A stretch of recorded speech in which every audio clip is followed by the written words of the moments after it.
Hello, my fellow gamers tired of adulting. Yeah, you, fellow millennial or Gen Z gamer who wants to run a Dungeons and Dragons game, but who's also a slave to the capitalist economy and doesn't have much time to prep. My gut tells me that you think a D&D campaign is long, thick with three C's, veiny, has a distinct smell that's off-putting at first, but then you learn to like it. Wait, what? Were we talking about again? D&D campaigns. Long like Critical Role or Dimension 20. Thick like Curse of Strahd or Out of the Abyss. You may have found other styles of play, some shorter, maybe good for just one night, maybe blows its load too soon, and you think, yeah, to each his own, that's cool, but that's not what I want to put in my play. But damn, you simply don't got the time to prepare. You can't run a game unless you've mapped out the whole campaign from level 1 to at least level 20, right? Either that or you're a total master of improv who doesn't need to prepare and just lets the game come to them. No, no, no, no. Like me, you're a mere mortal who needs to find what level of prep is good enough for you. Sorry, I can't tell you what the minimum amount of work you need to prepare for a game is. But what I can share is a method that will help you maximize the amount of work that you would not do, while at the same time feeling like you can run a game and keep a campaign running for as long as you want. You just, TM, need to follow these 4 steps. You ready? Step 1. Create a few post-its. Step 2. From these post-its, select a few to flesh out. Step 3. From these fleshed out post-its, select a few to run during your game session. Step 4. Based on what happened during your game session, throw away useless post-its. Repeat, profit. And the best part for time-strapped DMs is you only need 1 post-it for every game session. You can prepare more if you want, but you only need 1. What are these magical post-its and how do you get them? Let's call them user stories, and you get them by actually getting a post-it and writing something down. Or you can use a tool like Miro or Trello. What do you write down, you ask? You write down who, what, and why for the scenario you want to play. You can follow a simple template like this. As blank, your actor, I or we want to blank, what they want to do, so that blank, why they want to do it. You can add more so that's to your heart's content, but again, only do this if you really need to, or if it brings you joy, but not if it means you won't be able to run your next session. And when I say run these user stories in your game session, I mean present them to your players and let them decide how the action proceeds. Through their wit, their abilities, through the will of the dice gods, your players will determine whether the action succeeds or fails. That's what makes it a game. This whole process is like when you're trying to, shall we say, get romantically involved with someone. Do you plan out every tiny detail from now until you're both dead and buried before you go out on a date? If you do that, you're probably gonna die without ever experiencing the sweet pleasures of the flesh, at least without paying for it. Though some might say we always pay for it and nothing is free. Regardless, you don't plan your whole lives before going out on a date. Why would you plan your whole campaign before playing a session? Here's an example. Let's say you have a Waterdeep campaign where your players will rise from common soldiers to the city's rulers. Who would be their villains? The Zentarim. Yes, it's always the Zents. For the good guys? Of course the Harpers. Yes, it's always the Harpers. Then you realize you've just gone for the old reliables and you need some spice in your campaign, so you think, a purple swashbuckler would be quite sexy. Yes. Jarlax will come to daddy.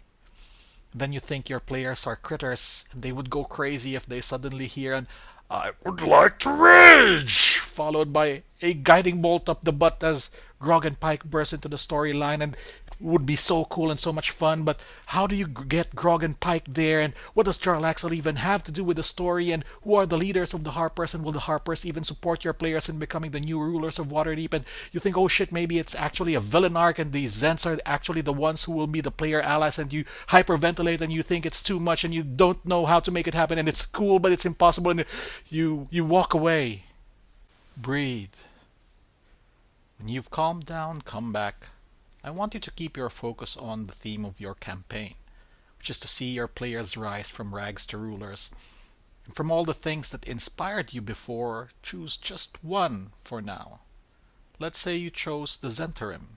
What do you think those shady snakes are up to that is related to your theme? Write it down in the user story format I showed you. Here's something you might come up with.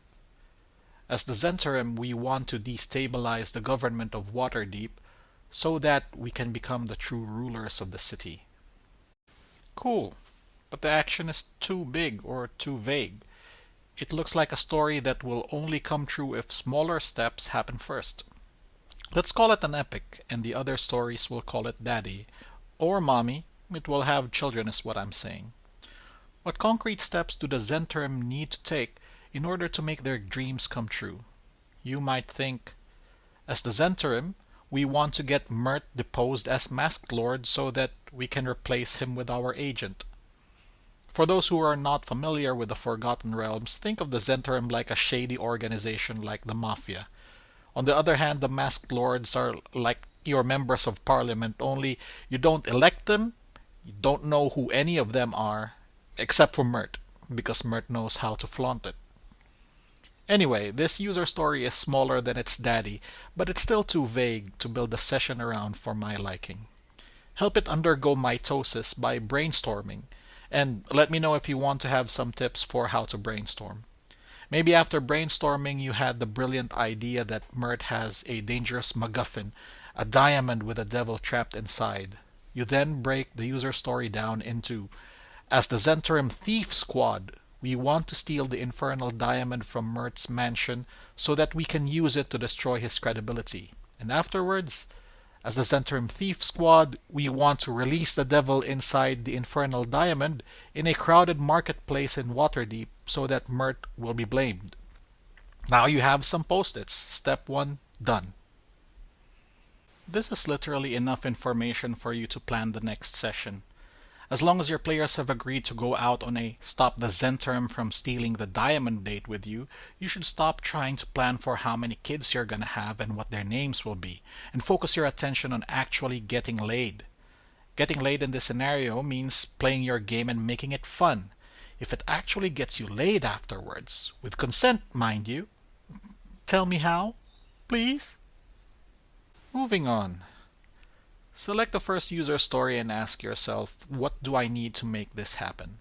Just this user story, nothing else. Some follow-up questions you might ask are, how will the PCs know about this threat to the diamond? Who are the members of the Thief Squad and what abilities would make them interesting and enjoyable to fight? What does Mert's mansion look like? What obstacles would wannabe thieves or potentially unknown heroes face inside? If you're really aching for a guide on what questions to ask, the 5 W's should suffice. Who are the relevant actors? What are they trying to do? Where are the events going to happen? When will it take place? Why are these things happening? This is the actual game. Once you answer these questions, you have enough preparation to run a session. You can then ask yourself if you'll have more time left in the session after running through all of the things you've prepared. If you won't, you're done. Go run the damn game. If you will, you can still be done with prep anyway because you're allowed to end the session even if you still technically have time. But if you really want to go the extra mile, select the second user story and flesh it out in a similar way. But be aware that you might end up needing to throw it away depending on what your players do. Now you may be asking, but what happens after the quest? But how will the Zents actually make Mert step down? But how does a Masked Lord get replaced anyway? But what about Jarlaxle and the Harpers and Pike and Grog? But, stop. Breathe. They don't matter yet. I advise you to adopt the mantra, what doesn't matter doesn't get planned. This is what will actually maximize the work that you would not do. It's not about minimizing the work that you have to do. You still need to prepare everything about the user story you chose. It's maximizing the work that you would not do because you have just enough idea about what comes next in your narrative that you feel like you can run the game without writing down all the details yet. Step 2, done. On to the next one. You run your game. You give your players the hook. You expect them to go to Mert's mansion to prevent the gem from being stolen. But what do you know? Your players actually take a baseball bat to the kneecap that is your plan. They instead say that they want to steal the MacGuffin themselves because they don't want the Zenturium to get it. And then they will use the gem against the Zenturium if they succeed. Well, shit. What do you do? Lucky for you, the concept of user stories can be applied to your players. Write down for yourself what the party wants to do now. It could be something like this. As the party, we want to steal the infernal diamond from Mert's mansion so that the Zenturium don't get it. And then, as the party, we want to use the infernal diamond to frame the Zents so that they lose reputation in the city. Your prep will still be useful and can be repurposed to have the PCs do the infiltrating themselves, but this time playing offense rather than defense. If they successfully steal the diamond, you can and should throw away the first 2 post-its you created before. That's why it's encouraged, even required, that you maximize the work that you don't do. Beyond what you immediately cover, most things will need to be changed or trashed.